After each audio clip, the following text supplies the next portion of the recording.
Hi, this is Sabrina Covington with the Covington team at Realty One Group.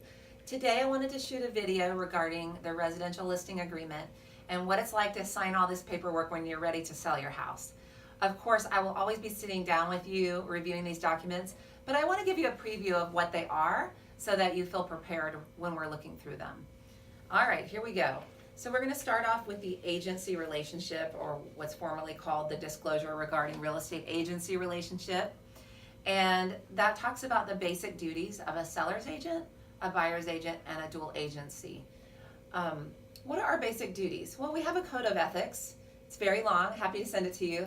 But our basic duties are to be honest and use fair dealings and to use our experience for your benefit. That's really the core of our job. And unofficially, our job's to roll with the punches and make everything happen, behind the scenes and in front of the scenes. So, but this is the basic form. We always have you sign first, showing that you understand agency relationship. The second form is what we call the PRBS, the possible representation of more than one buyer or seller. What this means in essence is that I can work with multiple sellers and multiple buyers at the same time as I am an agent, just acknowledging that, hey, I might bring you two different offers from two different buyers, and that's allowed. So that's what this form has to do with. Third form we have is the wire fraud form. This is new because there's a lot of fraud going on in the world. There's some not so nice people trying to steal money from each other, and so we want to protect you from that. Wire fraud can happen a couple different ways. When the buyer sends in their earnest money to escrow, also when they bring in their lump sum of their deposit, and then when the seller gets paid out, seller's paycheck, seller's net proceeds, that can be a large amount many times. And so we want to make sure that there's no wire fraud going on, when you get paid at the end. All right, the good news is that the listing agreement is actually one of the simplest forms in real estate. It's much less complex than a purchase agreement. So I'm going to hit the high points. Residential listing agreement right here. It's actually only 5 pages, which is remarkable. What do we put on here? We put the address, we verify the parcel number and ownership. We put the length of time that you would like to list the home. Personally, I don't like long listing. I don't like a listing to get stale on the market. I like to have a shorter listing period. And that gives us an opportunity to say, hey, is everything working? Is our price working? Is my representation working?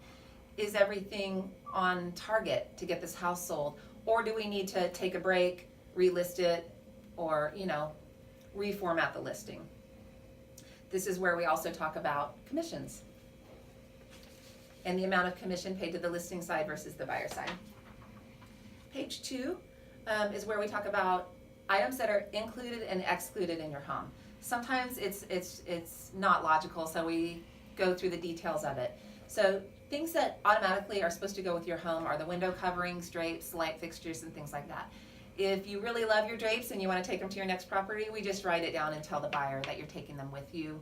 Same thing with maybe a fancy light fixture that you really like, or something from your family that might be affixed to the property. So it really goes into real property versus personal property, and also think about whether you want to leave your refrigerator, washer, dryer, and appliances and things like that. So I've sold a lot of mountain property, so just a fun example is like a tree is real property, but firewood is personal property.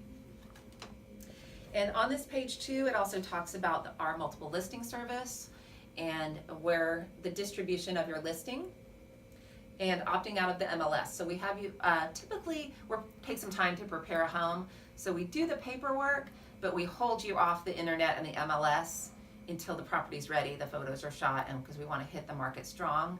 So we have to have you sign something saying, hey, we have an agreement, but we're not ready to go live yet. Page 3 is a little bit more boilerplate, and it talks about agency relationships again, and also your willingness to allow us to come in and do inspections before we hit the market.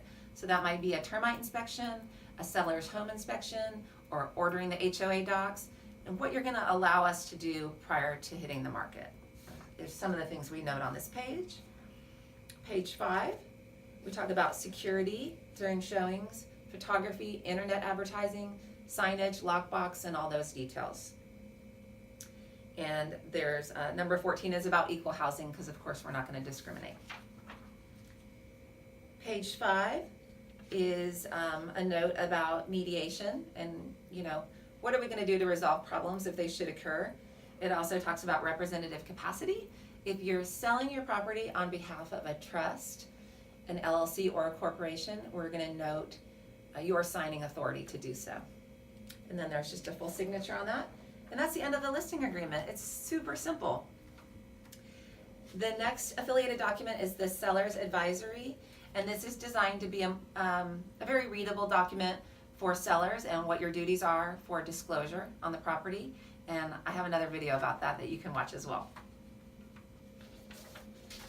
And then lastly, we have a form that we send to the Board of Realtors, again saying we have a signed agreement, but we're not ready to go live yet. We fax that into or email that into the board and let them know we're working on this property. And then a couple other documents we have are some standard company disclosures where we tell you about companies that we have a working relationship with. We just want you to know who those are. So I hope this makes really good sense to you. I'm very much looking forward to sitting down with you and talking through this listing appointment. This is just a preview, and I look forward to our meeting. Don't hesitate to give me a call because I have seen it all. Have a great day.